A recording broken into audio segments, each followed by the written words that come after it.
Hello everyone, welcome to my channel. Please subscribe and keep watching more details.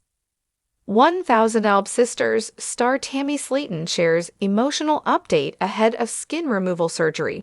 I'm nervous. 1000 Alb Sisters star Tammy Slaton has shared an emotional update amid a new milestone in her transformation journey.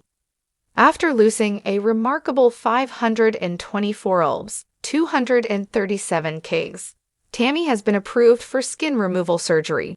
Stream episodes of 1000 Alb Sisters for free on 9 Now. In a moment from the brand new season of 1000 Alb Sisters shared by TLC, Tammy, 38, said she was nervous ahead of the procedure. The reality star settled into her hospital bed before she broke down in tears. In the video, Tammy celebrated her final night before the surgery with her siblings and their partners. "To new beginnings," said Tammy as she toasted her loved ones. "I love y'all." The video then takes viewers to Tammy in her hospital bed. "I don't think it's completely set in that I'm fixing to get my skin removal," she said. Fans were thrilled for Tammy as they sent their well wishes ahead of the surgery. "She deserves this. I know this was taped a while back, so I hope we get to see results soon. So happy for Tammy," wrote one follower. "Heck yeah, at Queen Tammy 86 we're all cheering for you," wrote another. In fact, some fans think Tammy has shared a sneak peek of her surgery results in her latest TikTok video. Debuting her relationship on social media last week, Tammy shared a sweet selfie with new girlfriend Andrea. It marked the first time Tammy shared a joint photo with Andrea. "You know, I never found love until I looked into your eyes," Tammy wrote. While a milestone in itself, some fans had to comment on how amazing Tammy looked. "Tammy, you got the removal surgery," wrote one fan in a comment that's amassed over 2,500 likes.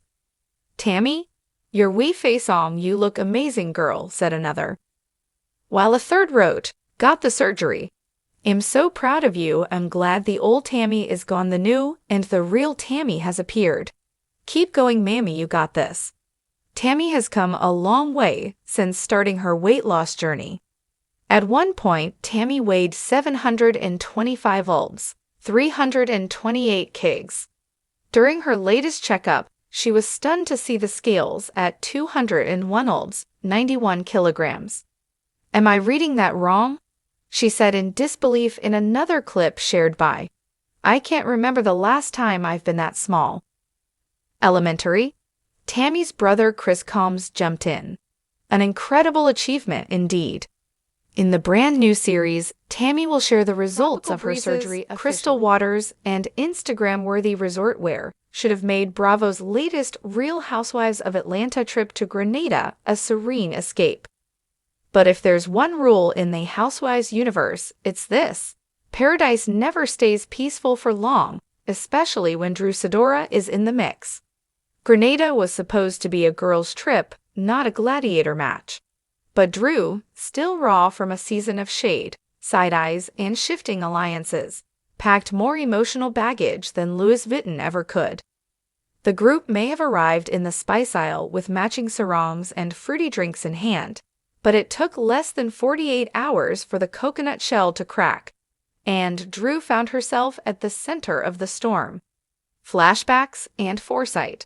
From her first peach-holding season, Sidora has never been a stranger to the drama. She's the actress-turned-singer-turned-housewife who tried to balance Hollywood hustle with Atlanta's haute chaos. But somewhere between relationship woes, vocal warm-ups, and wig snatches, Drew's journey on RHOA has been anything but smooth sailing. Before Grenada, Drew had unfinished business with nearly everyone. Sanya Richards-Ross had accused her of faking the funk. Kenya Moore questioned her authenticity. Marlo Hampton, as always, had opinions. And Sherry Whitfield, well, that was a volcano waiting to erupt. It was all boiling beneath the surface, just waiting for a sandy setting and a sunset dinner to explode. Arrival in paradise. At first, things looked promising. The ladies arrived in Grenada to steel drums, rum punch, and enough printed caftans to clothe a cruise ship. Drew wore a smile as she stepped off the plane, a tropical flower tucked behind one ear and an air of fox zen radiating from her spirit. She came prepared. "I'm here to clear the air," she told producers in a confessional. "But I'm not about to let anyone play in my face." Famous last words.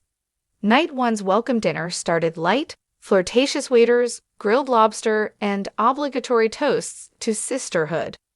But as Bravo fans know, nothing good happens after the third toast. That's when Sherry raised her glass and said, "Let's be honest with each other this trip. No fake stuff, no passive-aggressive energy. If you've got something to say, say it." Cue the record scratch. Drew blinked, Kenya sipped, Marlo smirked, and the passive aggression turned into a full-blown spice war. The Sherry showdown. Sherry wasted no time. "Drew, you said some things on your podcast that I felt were directed at me." Drew, caught off guard but not unarmed, countered, "I never mentioned your name, Sherry. If the shoe fits, maybe it's time for a new pair." That's when the trip went from Housewives Getaway to Survivor, Peach Edition. Back and forths flew like grenades, ironically fitting for Grenada. Accusations, receipts, and replays from previous episodes were quoted with lawyer-like precision. Sherry accused Drew of being two-faced. Drew claimed she was misunderstood. Marlo interjected with an unsolicited sermon. Sanya tried to mediate but only added more fuel to the fire.